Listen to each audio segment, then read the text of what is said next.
We all love a good old V engine layout. V6s, V8s, V10s, V12s, they look great and they sound great. Then there's the W engines that mostly come from the Volkswagen family. But there was another engine layout that was trialled as recently as the 1990s. If it had worked, it could have changed the performance car world forever. But it didn't. This is the story of the W engine that sucked, potentially the worst engine ever made. I feel it was the Continental GT and Veyron that woke up the Top Gear generation's brains to the W engine layout. Looking at both the W12 and W16s from those cars, you can trace their lineage to the Volkswagen VR6 engine, a narrow bank V6 that is narrow enough so that it only needs a single cylinder head. It's clever for packaging and laid the groundwork for doubling up to a W12 and adding a couple of cylinders and doubling up to a W16 for the Veyron.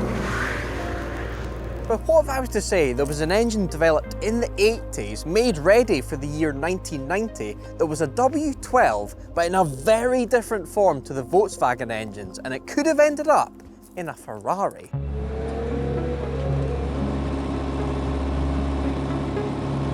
Take a look at this puppy, the Life W12 engine. It's a huge block and it manages to create a W engine layout but through a much stranger route. This engine has 3 banks instead of 2 pairs of narrow angle banks, all acting on a common crank. Think of it as a V8 with another bank put slap bang in the middle. So 3 banks of 4 cylinders equals a W12. Some people refer to it as a broad arrow engine because I guess it resembles a broad arrow, and other engineers would call it a 444. I like that name. The engine was designed by an Italian man called Franco Rocchi. He was an engine maestro at Ferrari back in the 60s. He was given the job of creating a naturally aspirated engine that could go big on power, but also be packaged sensibly.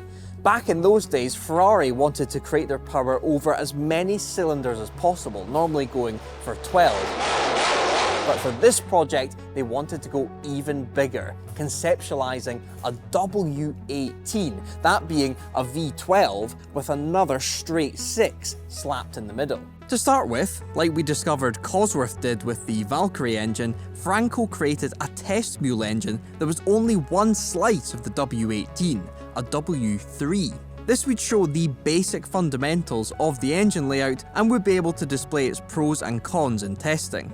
If those feasibility tests went well, it could then expand out, multiplying to the full 3-litre W18, which was estimated to produce around 480 horsepower. Ferrari decided to move away from the W design, and Franco retired from the company in 1980 with his W engine never quite coming to fruition. But thanks to one of the craziest F1 teams to ever feature in the sport, the broad arrow engine wasn't quite dead and buried yet. In 1989, F1 banned turbochargers because the cars were getting too quick and too dangerous for the circuits that they were racing on. Natural aspiration was suddenly the only way forward, paving the way for Franco's W engine to show the world its true potential. An Italian entrepreneur called Ernesto Vita saw the upheaval in the F1 powertrain market with guys like Judd, Yamaha and Ilmor all sticking their hands up trying to get a deal with one of the big teams. He then went to our man Franco and gave him an offer he couldn't refuse, redeveloping his W engine idea to fit the 3.5-litre formula. Once the engine was built, they would take it to market and advertise it to one of the big teams, and hopefully one of them would buy it. Who wants our brand new W12? The answer? No one. Not one team wanted to take the risk on this new engine layout. Why did no one want it then? Well, now's a good time to go through the pros and cons of a 444 engine. What did it have going for it? Well, at the end of the day, it was only 4 cylinders in length, which means in the same length as an inline 4 or a V8, you could fit 12 cylinders. That meant that you could start cranking up the power because you could spread the power over more cylinders and theoretically create a strong, powerful, reliable engine. The cons then? Well, it was a big, heavy block. It was estimated that by running a W12, you would increase your car's weight by about 60 kilograms versus a V8 or a V10. The W12 was also taller than those other engines, which would affect the centre of gravity, which would then affect handling, which you cannot have in a Formula 1 car. Now on to the two biggest issues though, the first of which being power output. The 3.5 litre Life W12 was estimated to make just 480 horsepower, although some people say that that is optimistic and it was more around 370 to 400 max.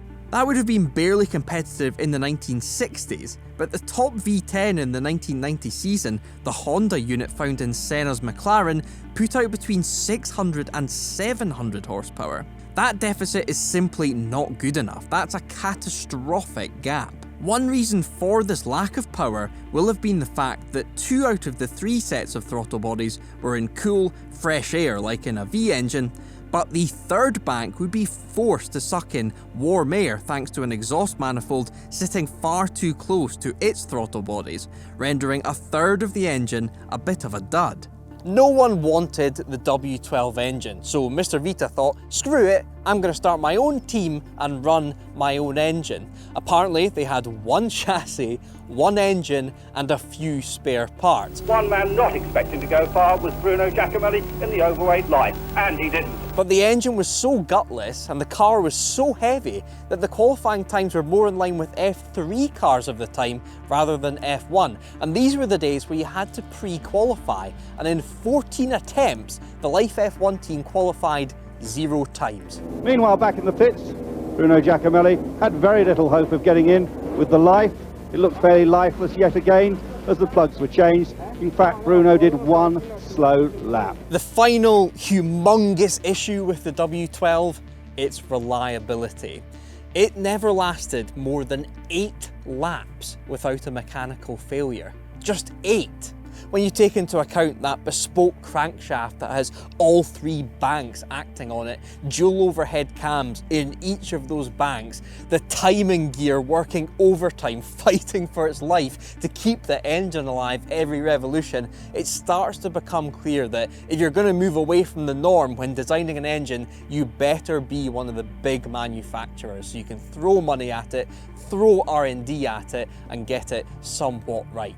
Don't be a little guy. There is also a fantastic rumour that during one race weekend in the 1990 season, the race mechanics hadn't been paid their wages and the car only lasted 400 yards up and out of the pits because the lads had gone on strike and not put any oil in the engine. That is the level of race team that we're chatting about here. Drivers were scared to drive the Life car because it was so slow that they feared being hit up the rear by a McLaren or a Ferrari going flat out. It recorded what must be the worst qualifying run of all time, finishing 5 minutes and 50 seconds away from pre-qualifying. The reason for its 7-minute lap time around Imola was that the W12 engine went pop literally at the start of the lap, and the transponder stayed running as the car was towed around the lap. Okay, so we've given this engine quite a bit of stick in this video, but really as an engineer, I have a lot of respect for these guys even getting that engine running and driving in an F1 setting. And let's give some plaudits to the Broad Arrow engine in general, because back in the 1920s and 30s, it was the most powerful engine layout. Napier created an engine called the Lion that was a W12, albeit 24 litres instead of 3.5, and it created 1,350 horsepower, but that was back in 1931 when loads of different engine layouts were being given a shot. Really, by the 1960s in the motorsport world, everyone had effectively standardized to either V8s or V12s. The crazy stuff like the BRM H16 or the Life W12 were ambitious projects that made it to the grid, but really they failed miserably with very, very similar shortcomings. And if you want to see a much younger Mike presenting his 2nd or 3rd DriveTribe video ever with the BRM H16, click the link in the pop-out banner up there.